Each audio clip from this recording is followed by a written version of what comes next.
बृहस्पति व्रत कथा। एक समय की बात है कि भारतवर्ष में एक राजा राज्य करता था जो बड़ा प्रतापी और दानी था। वह नित्य प्रतिदिन मंदिर में दर्शन करने जाता तथा ब्राह्मण गुरु की सेवा किया करता था। उसके दरवाजे से कोई भी निराश होकर नहीं लौटता था। वह प्रत्येक गुरुवार को व्रत रखता और पूजन किया करता था। प्रत्येक दिन गरीबों की सहायता करता था। लेकिन यह सब बातें उसकी रानी को अच्छी नहीं लगती। वह ना तो व्रत करती और न किसी को एक पैसा दान में देती। राजा को भी ऐसा करने के लिए मना किया करती थी। एक समय की बात है कि राजा शिकार खेलने वन में गए हुए थे। महल में केवल रानी व दासी। उस समय बृहस्पति देव साधु का रूप धारण कर राजा के दरवाजे पे भिक्षा मांगने गए और रानी ने भिक्षा मांगने लगे तो रानी कहने लगी कि हे साधु महाराज, मैं इस धन दान पुण्य से तंग आ गई। मेरे तो घर का काम ही समाप्त नहीं होता। इस काम के लिए तो मेरे पति देवी बहुत है। आप ऐसी कृपा करें मेरा सारा धन नष्ट हो जाए, मैं आराम से रहूं। साधु बोले, हे देवी, तुम तो बड़ी विचित्र। संतान धन से तो कोई दुखी नहीं होता, इसे सभी चाहते हैं। राजा भी पुत्र धन की इच्छा करता है। अगर आपके पास धन अधिक है तो भूखे आदमियों को भोजन कराओ, प्याऊ लगवाओ, ब्राह्मण को दान दो, धर्मशाला, कुआं, तालाब, बाग बगीचे आदि का निर्माण कराओ, निर्धनों कुंवारी कन्याओं का विवाह कराओ और अनेक यज्ञादि धर्म करो। इस तरह के कर्मों से आप के कुल का नाम आपका परलोक में सार्थक होगा एवं स्वर्ग की प्राप्ति होगी। मगर वह रानी इन बातों से खुश नहीं हो बोली, हे साधु महाराज, मुझे ऐसे धन की आवश्यकता नहीं जिसे हर जगह बांटती फिरूं। साधु बोले, देवी, तुम्हारी ऐसी इच्छा है ऐसा ही होगा। मैं तुम्हें उपाय बताता हूँ, सो करना। बृहस्पति दिन घर को गोबर से लीपना, अपने केशों को धोना, राजा से कहना हजामन बनवाए, भोजन में मांस, मदरा, कपड़ा, धोबी को धुलने डालना। इस तरह 7 बृहस्पतिवार करने से तुम्हारा सारा धन नष्ट हो जाएगा। यह कहकर साधु महाराज वहां से अंतर ध्यान हो गए। रानी ने साधु के कहे अनुसार वैसा ही किया। 3 गुरुवार बीते थे कि उसका समस्त धन नष्ट हो गया और वह भोजन को भी दोनों समय तरसने लगा। संसारिक भोगों से दुखी रहने लगा। तब वह राजा रानी से बोला कि तू यहाँ पर रह, मैं दूसरे देश को जाता हूँ, क्योंकि यहाँ पर मुझे सभी जानते सिर्फ कोई कार्य नहीं कर सकता। अपने देश चोरी परदेश भीख बराबर है। यह कहकर राजा परदेश चला गया। वहां रोज जंगल में जाता और लकड़ी काट काट कर लाता तथा शहर में बेचता। इस तरह जीवन व्यतीत करने लगा। इधर रानी और दासी दुखी रहने लगी। किसी दिन भोजन मिलता, किसी दिन जल पी कर ही रह जाती थी। एक समय रानी और दासी को 7 दिन बिना भोजन खाए व्यतीत हो गए और तो रानी ने दासी से कहा कि हे दासी, यहीं पास के नगर में मेरी बड़ी बहन रहती है, वो बड़ी धनवान है, तुम उसके पास जाओ, 5 सेर बेजर मांग ला, जिससे कुछ दिन के लिए गुजर हो जाएगी। रानी इस तरह रानी की बात मानकर दासी उनकी बहन के पास गई और रानी की बहन उस समय पूजा कर रही थी, क्योंकि उस दिन बृहस्पतिवार का दिन था। जब दासी ने रानी की बहन को देखा तो उसने बोली, हे रानी, मुझे तुम्हारी बहन ने भेजा है, उसके लिए 5 सेर बेजर दे दो। इस तरह दासी ने अनेक बार कहा, मगर रानी की बहन ने उसे कुछ उत्तर नहीं दिया, क्योंकि वह उस समय बृहस्पतिवार की कथा सुन रही थी। इस तरह जब दासी को कोई उत्तर नहीं मिला तो वह बहुत दुखी हुई और क्रोध भी आया और लौटकर अपने गांव आकर रानी से बोली, हे रानी, आपकी बहन बड़ी अभिमानी है, छोटे आदमियों से बात तक नहीं करती। जब मैंने उससे कहा तो उसे कोई उत्तर नहीं दिया, मैं वापस चली आई। रानी बोली, हे दासी, उसमें उसका कोई दोष नहीं है।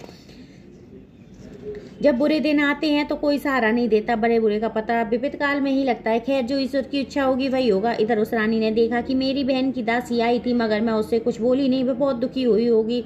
यह विचार कर कथा को सुन विष्णु भगवान का पूजन समाप्त कर वह अपनी बहन के घर चल दी। जाकर बहन से बोली, हे बहन, मैं बृहस्पतिवार की व्रत की कथा कर रही थी, तुम्हारी दासी गई थी, तब कथा हो रही थी। कथा में ना उठते हैं ना बोलते हैं, इसलिए मैं नहीं बोली। कहो दासी क्यों गई थी? रानी बोली, बहन, वैसे देखो तुमसे कुछ छुपा नहीं है, हमारे यहाँ अनाज नहीं था, इसलिए मैंने दासी को 5 सेर बेजर लेने के लिए भेजा था। यह सुनकर रानी बोली, बहन देखो, बृहस्पति भगवान सबकी मनोकामना पूर्ण करते हैं, अतः शायद देखो तुम्हारे घर में भी अनाज रखा हो। इस तरह के वचन सुनते ही रानी के घर के अंदर जग गई और ढूंढने पे एक बेजर से भरा घड़ा मिल गया।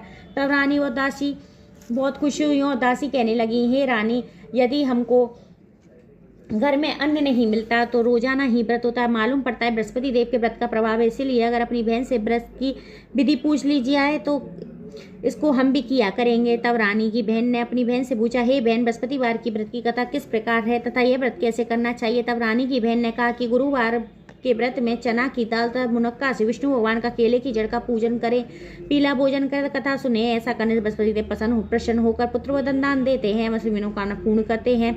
यह सुन रानी व दासी दोनों ने निश्चय किया कि हम भी बृहस्पति भगवान को पूजन करेंगे। 7 दिन बाद जब गुरुवार आया तो व्रत करना शुरू कर दिया। गुड़सार में जाकर चना गुड़ बीन लाई और फिर उससे केले की जड़ का पूजन किया, भगवान का पूजन किया। अब पीला भोजन कहाँ से? बेचारी बड़ी दुखी हुई, लेकिन उन्होंने उन्होंने व्रत किया था, इस कारण बृहस्पति देव प्रसन्न हुआ था। भगवान 2 थालों में सुंदर पीला भोजन लेकर आए और दासी को भोजन देकर बोले, हे दासी, तुम्हारी और रानी के लिए भोजन है, ये तुम दोनों करना। दासी भोजन पाकर बड़ी प्रसन्न हुई और रानी बोली, चलो रानी जी भोजन कर लो। रानी को इस विषय में कुछ पता नहीं था, इसलिए वह बोली, तू ही भोजन कर, क्यों व्रत में हमारी हंसी उड़ाती है। दासी बोली, एक महात्मा भोजन दे गया है। रानी कहने लगी, वह महात्मा तेरे लिए भोजन दे गया होगा, तू ही कर।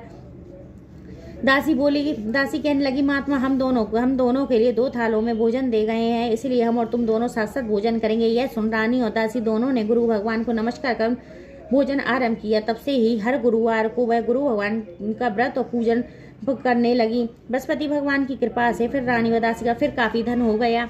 फिर उसी प्रकार आलस करने लगी। तब दासी बोली, देखो रानी, तुम्हें पहले धन रखने में भी आलस करती थी, तुम्हें धन रखने में भी कष्ट होता था, इस कारण यह धन नष्ट हो गया। अब गुरु भगवान की कृपा से तुम्हें धन प्राप्त हुआ है तो तुम फिर पहले की तरह आलस करो। बड़ी मुश्किलों के बाद तुमने यह धन पाया है, अतः तुम दान पुण्य करो, भूखे मनुष्यों को भोजन कराओ, प्याऊ लगवाओ, ब्राह्मणों को दान दो, कुआं तालाब आदि का निर्माण कराओ, मंदिर धर्मशाला आदि बनवाओ, कुंवारी कन्याओं का विवाह कराओ, धन को शुभ कार्यों में खर्च करो, ताकि तुम्हारे कुल का यश व स्वर्ग की प्राप्ति हो और पितर प्रसन्न हो। तब रानी ने इसी प्रकार के कर्म करना आरंभ किया तो उसको काफी यश फैलने लगा। एक दिन रानी व दासी विचार करने लगी कि ना जाने राजा किस दशा में होंगे, कोई खोज खबर नहीं है। अतः उन्होंने गुरु भगवान को प्रार्थना की। अपने भक्ति की प्रार्थना सुनकर गुरु भगवान रात्रि को राजा को सपने में कहा कि हो, तेरी रानी तुझको याद करती है तो अपने देश को चला जा। राजा प्रातःकाल उठा, विचार करने लगा कि स्त्री जाति खाने पहनने की साथी होती है, पर भगवान की आज्ञा मानकर वह अपने नगर को चलने को तैयार हुआ। सुबह जब वह लकड़ी काटने को चला तो अपनी पुरानी बातों को याद करके रोने लगा। तो बृहस्पति देव जंगल में एक साधु का रूप धारण कर आए और राजा के पास आकर बोले, हे लकड़हारे, तुम सुनसान जंगल में किस चिंता में बैठे हो, मुझे बताओ। यह सुनकर राजा के नेत्रों में जल भरा और साधु को अपनी संपूर्ण कहानी बतला दी। तो साधु उनसे बोले, हे राजा, तुम्हारी स्त्री ने बृहस्पति देव का अपराध किया था, जिसके कारण भी तुम्हारी यह दशा हुई है। अब तुम किसी बात की चिंता मत करो, भगवान तुम्हें पहले से अधिक धनवान करेगा। देखो, तुम्हारी स्त्री ने भी गुरुवार का व्रत प्रारंभ कर दिया है। अब तुम भी मेरा कहना मानकर गुरुवार का व्रत करके चने की दाल, गुड़ को तथा जल में लोटे में डाल के केले की जड़ का पूजन करो।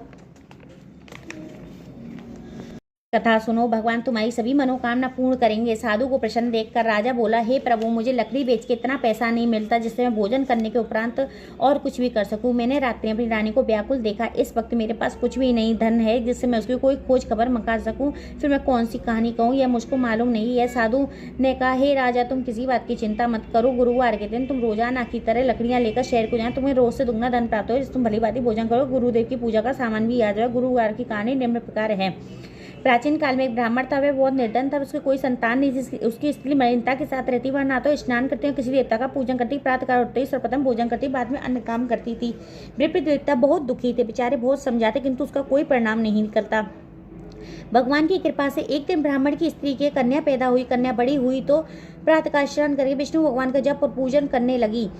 जब वह पूजा पाठ समाप्त कर स्कूल जाती, अपनी मुट्ठी में जौ भर के ले जाती, पाठशाला के मार्ग में डालती जाती। लौटते समय जौ स्वर के हो जाते, इनको बीन कर ले आती थी। एक दिन वह कन्या सूप से उन सोने के जौ को फटक कर साफ करने लगी कि पिता ने देख लिया। कहा, हे बेटी, सोने के जौ को फटकने के लिए सोने का सूप होना चाहिए। दूसरे दिन गुरुवार का दिन था। कन्या ने व्रत रखा और गुरुदेव से प्रार्थना की कि हे स्वामी, मैंने आपकी पूजा सच्चे मन से की हो तो मेरे लिए सोने का सूप दे दो। उसकी यह प्रार्थना स्वीकार कर ली और दूसरे दिन रोजाना की तरह वह कन्या जौ फैलाती हुई स्कूल गई। जब लौट कर बीन रही तो उस गुरुदेव की कृपा से सोने का सूप मिला। वह उसे घर में ले आई, उसे जौ साफ करने लगी। एक दिन वह कन्या उन सोने के सूप में उन जौ को फटककर साफ कर रही थी कि शहर का राजपूत वहां से होकर निकला। कन्या के रूप को देख के मोहित हो गया और अपने घर में आकर भोजन तथा जल को त्याग कर लेट गया। राजा को इस बात का पता लगा तो वे बोले, हे बेटा, तुम्हारा किसी ने अपमान किया है तो किस बात का कष्ट है? किसी ने तुम्हारा अपमान किया है सो कहो। राजकुमार ने अपने पिता की बात सुनी तो बोला, मुझे आपकी कृपा से किसी बात का दुख नहीं है, ना किसी ने मेरा अपमान किया है, परंतु मैं उस लड़की के साथ विवाह करना चाहता हूँ जो सोने के सूप में जौ को फटककर साफ कर रही थी। यह सुन राजा आश्चर्य में पड़ गया। बोला, हे बेटे, ऐसी कन्या का पता तुम ही बताओ, मैं उसके साथ विवाह तुम्हारा अवश्य ही कर दूंगा। राजकुमार ने उस लड़की के घर पर पता बतलाया। तब राजा के मंत्री उस लड़की के घर गए और वहां ब्राह्मण देवता को सभी हाल बतलाया। तो ब्राह्मण राजकुमार के लड़के के साथ अपनी कन्या का विवाह करने के लिए तैयार हो गया। सब विधि विधान के अनुसार ब्राह्मण की कन्या का विवाह राजकुमार के साथ हो गया। कन्या के चाहते ब्राह्मण देवता के घर में गरीबी का निवास हो गया। अब भोजन के लिए अन्न बड़ी मुश्किल से मिलता। एक दिन दुखी होकर ब्राह्मण देवता अपनी पुत्री के यहाँ गए और बेटी को बेटी ने पिता को दुखी अवस्था में देखकर बहुत सा धन देकर विदा कर दिया। इस तरह ब्राह्मण का कुछ समय तो सुखपूर्व बीत गया। फिर वही हाल हो गया। ब्राह्मण फिर अपनी कन्या के यहाँ गया और सभी हाल कहा तो लड़की बोली, हे पिताजी, आप माता जी को यहाँ लिवा लाओ, मैं उन्हें बृहस्पति देव की पूजन की विधि बता दूंगी, जिससे गरीबी दूर हो जाएगी। जब ब्राह्मण देवता अपनी स्त्री को साथ लेकर वहां पहुंचे तो पुत्री अपनी माँ को समझाने लगी, हे माँ, तुम प्रातःकाल उठकर स्नादि करके विष्णु भगवान का पूजन करो, सब दरिद्रता दूर हो जाएगी। परंतु उसकी माँ ने एक न मानी और प्रातःकाल उठकर पुत्री और उसके बच्चों की जूठन को खा लिया। इससे उसकी पुत्री को बहुत गुस्सा आया। उसने एक रात कोठी से सभी सामान निकाल कर उसमें अपनी माँ को बंद कर दिया। प्रातःकाल से निकाल के स्नान आदि करा के पूजा पाठ करवा उसकी बुद्धि ठीक हो गई। फिर प्रत्येक बृहस्पतिवार को वह व्रत रखने लगी। इस व्रत के प्रभाव से वह उसकी माँ स्वर्ग को प्राप्त हुई तथा ब्राह्मण पिता भी इस लोक में सुख भोग का स्वर्ग को प्राप्त हुए। कहानी कहकर साधु देवता वहां से लोप हो गए। जब बृहस्पतिवार का दिन आया तो राजा जंगल में लकड़ी काटने शहर में बेचने गया तो उसे उस दिन 9 से अधिक पैसा मिला, जिससे राजा ने चना गुड़ आदि लाकर गुरुवार का व्रत किया। उस दिन से उसे सभी कलेश दूर हुए, परंतु दूसरा गुरुवार आया तो व्रत करना भूल गया। इस कारण बृहस्पति भगवान नाराज हो गए। उसी दिन नगर के राजा ने एक विशाल यज्ञ का आयोजन किया और शहर में घोषणा करा दी कि कोई भी मनुष्य अपने घर भोजन न बनावे तथा सभी जनता मेरे यहाँ भोजन करने आवे। राजा की आज्ञा के अनुसार शहर के सभी लोग वहां पहुंचे, लेकिन लकड़हारा कुछ देर से पहुंचा, इसलिए राजा उसको अपने साथ ले जाकर भोजन करा रहे थे कि तभी रानी की नजर उस खुटी पे पड़ी जिस पे उसका हार लटका हुआ था। वह वहां दिखाई न दिया तो रानी ने निश्चय किया कि मेरा हार इस मनुष्य ने चुरा लिया है, अतः उसी समय सिपाही को बुलाकर उसको जेल खाने में डलवा दिया। जब लकड़हारा राजा जेल खाने हो गया तो विचार करने लगा कि न जाने कौन से पूर्ण जन्म से मुझे ये दुख प्राप्त हुआ है। फिर उसी साधु को याद करके रोने लगा जो कि जंगल में। उसी समय तत्काल बृहस्पति देव साधु के रूप में प्रकट हुए और कहने लगे, अरे मूर्ख, तूने बृहस्पतिवार की कथा नहीं कही थी, इस कारण तुझे दुख प्राप्त हुआ है। अब तू चिंता मत कर, गुरुवार के दिन जेल खाने के दरवाजे पर 4 पैसे पड़े मिलेंगे, उनसे तू बृहस्पति देव की पूजा करना, तेरे सभी कष्ट दूर हो जाएंगे। बृहस्पतिवार का दिन आया तो उसने दरवाजे पे 4 पैसे पड़े मिले, उससे उसने बृहस्पति देव की पूजा की। उसी रात्रि में बृहस्पति देव ने नगर के राजा को सपने में कहा कि हे राजा, तुमने जिस पुरुष को जेल खाने में बंद किया वह निर्दोष है, रानी का हार खुटी पर लटका हुआ है, अगर तू उसे नहीं छोड़ेगा मैं तेरा राज्य नष्ट कर दूंगा। सपने को देख राजा प्रातःकाल उठा और हार खुटी पर लटका हुआ देख कर लकड़हारे को बुला के क्षमा मांगी, उसका तथा सुंदर वस्त्र आभूषण देकर विदा किया। तब राजा अपने नगर को चल दिया। जब नगर के निकट आया तो उसने पहले से अधिक बाग, तालाब, कुएं, धर्मशाला आदि मंदिर बने देखे। तो राजा ने पूछा, यह किसका बाग और धर्मशाला है? तब नगर के लोग कहने लगे, यह रानी व दासी के है। यह सुनकर राजा को आश्चर्य हुआ और गुस्सा भी आया। इधर जब रानी ने यह खबर सुनी कि राजा आए हैं तो उसने दासी से कहा कि हे दासी, देख राजा हमको कितनी बुरी हालत में छोड़ के गए थे, कहीं हमारी ऐसी हालत देख के लौट ना जाए, इसलिए तू दरवाजे पर खड़ी हो जा। आज्ञा अनुसार दासी दरवाजे पर खड़ी हो गई। जब राजा आए तो उन्हें अपने साथ लिवा लाई और उनसे कहा, हमें ये सब धन बृहस्पति देव के व्रत के प्रभाव से मिला है। तब राजा ने निश्चय किया कि 7 रोज बाद तो सभी बृहस्पति देव का पूजन करते हैं, मैं रोजाना दिन में 3 बार कथा व व्रत किया करूंगा। तब से हर समय राजा के दुपट्टे में चने की दाल बंधी रहती थी तथा दिन में 3 बार कथा कहता था। एक दिन राजा ने विचार किया कि चलो अपनी बहन के यहाँ हो आए। विचार कर घोड़े पर सवार वह अपनी बहन के यहाँ चला। मार्ग में देखा कि कुछ आदमी मुर्दे को ले जा रहे हैं और बोले, राजा ने उन्हें रोका, कहा, अरे भैया, मेरे बृहस्पति देव की कथा सुन लो। ये बोले, लो हमारा तो आदमी मर गया, से अपनी कथा की पड़ी है। कुछ आदमी बोले, अच्छा कहो, हम तुम्हारी कथा सुनेंगे। तब राजा ने दाल निकाली और जब कथा आधी हुई कि मुर्दा हिलने लगा। जब कथा समाप्त हुई तो राम राम कह के मुर्दा खड़ा हो गया। राजा वहां से चल दिया। आगे मार्ग में उसे किसान खेत में हल चलाते मिला। राजा ने उससे वो कहा, अरे भैया, तुम मेरी बृहस्पतिवार की कथा सुन लो। किसान बोला, जब तक मैं तेरी कथा सुनूंगा 4 हरिया जोत लूंगा, जा अपनी कथा किसी और को सुनाना। राजा आगे चलने लगा।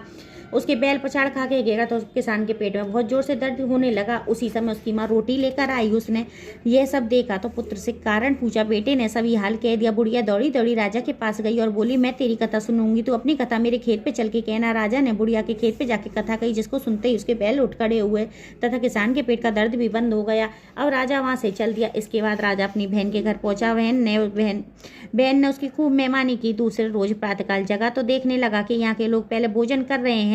राजा ने अपनी बहन से कहा, ऐसा कोई मनुष्य है जिसका भोजन नहीं किया हो तो वे मेरी बृहस्पतिवार की कथा सुन ले। बहन बोली, भैया, यहाँ के लोग पहले भोजन करते हैं, बाद में अन्य काम करते हैं, अतः कोई पड़ोस में हो तो देख आती हूँ। यह कहकर वह देखने के लिए चली गई, परंतु उसको ऐसा कोई व्यक्ति नहीं मिला। तब वह एक कुम्हार के घर गई जिसका लड़का बीमार पड़ा हुआ था। उसके यहाँ 3 दिन से किसी ने भोजन नहीं किया था। अपने भाई से कथा सुनने के लिए कुमार से कहा। वह तैयार हो गया तो राजा ने वहाँ जाकर कथा कही जिसको सुनकर उसका लड़का ठीक होगा। उसके बाद एक दिन राजा अपनी बहन से कहने लगा कि हम भी अपने घर जाएंगे, तुम भी तैयार हो जाओ। बहन ने अपनी सास से पूछा तो सास बोली चली जा, परंतु अपने लड़के को नहीं ले जाना क्योंकि तेरे भाई की कोई औलाद नहीं है। तब बहन ने अपने भाई से कहा कि मैं तो चलूंगी परंतु कोई बालक नहीं जाएगा। राजा बोला जब कोई बालक नहीं चलेगा तो तुम ही क्या करोगी। राजा अपने नगर को लौट आया और अपनी रानी से कहने लगा हम निर्वंशी हैं, हमारा मुख देखने का धर्म नहीं है। तब रानी बोली हे स्वामी, बृहस्पति देव ने हमें सब कुछ दिया था, औलाद भी जरूर देंगे। उसी बृहस्पति देव ने सपने में राजा से कहा हे राजा सोच विचार त्याग, तेरी रानी गर्भ से है। राजा को यह सुनकर बड़ी खुशी हुई और 9वें महीने में रानी के गर्भ से एक सुंदर पुत्र पैदा हुआ। तब राजा बोला हे रानी, स्त्री बिना भोजन के रह सकती है, बिना कहे नहीं रह सकती, इसलिए जब मेरी बहन आवे तो मुझसे कुछ मत कहना। इधर जब राजा की बहन ने यह शुभ समाचार सुना तो वह बहुत खुश हुई और बधाई देने अपने भाई के यहाँ आई। और तब रानी ने कहा घोड़ा चढ़कर तो नहीं आई, तुम गधा चढ़ाई। तब राजा की बहन बोली मैं इस प्रकार न कहती तुम्हें औलाद कैसे मिलती। बृहस्पति देव ऐसे ही श्रद्धा पूर्वक जो बृहस्पतिवार का व्रत करता है तथा कथा को पढ़ता अथवा सुनता है, बृहस्पति देव उसकी सभी मनोकामना पूर्ण करते हैं। बोलो बृहस्पति भगवान की जय, बोलिए लक्ष्मी नारायण की जय, श्री गुरु भगवान की जय। बृहस्पति देवा स्वामी जय बृहस्पति देवा, छीने छीने भोग लगाऊं कदली फल मेवा। ओम जय बृहस्पति देवा, तुम्हें पूर्ण परमात्मा तुम्हें अंतर्यामी, स्वामी तुम्हें अंतर्यामी। जगत पिता जगदीश्वर तुम्ही सबके स्वामी। ओम जय बृहस्पति देवा, चरे मत निज निर्मल सभी पातक हरिता, सकल मनोरथ दायक कृपा करो भरिता। ओम जय बृहस्पति देवा, तने मने धने अर्पण करे जो जन शरण पड़े, प्रभु जो जन शरण पड़े। प्रभु प्रकटित भी हो करे, प्रभु प्रकटित भी हो कर आकर द्वार खड़े। ओम जय बृहस्पति देवा, दीन दयाल दयानिधि भक्त हितकारी, पापे दोषी सभी हरिता भवे वंदने हारी। ओम जय बृहस्पति देवा, सकल मनोरथ दायक सबसे है तारी, विषय विकार मिटाओ संतन सुखकारी। ओम जय बृहस्पति देवा, जो कोई आरती तेरी प्रेम सहित गावे, जेठांद बंद सोए निश्चित छूट जावे। ओम जय बृहस्पति देवा, जय बृहस्पति देवा, स्वामी जय बृहस्पति देवा। छीने छीने भोग लगाऊं, छीने छीने भोग लगाऊं कदली फल मेवा। ओम जय बृहस्पति देवा, बोलिए विष्णु भगवान की जय।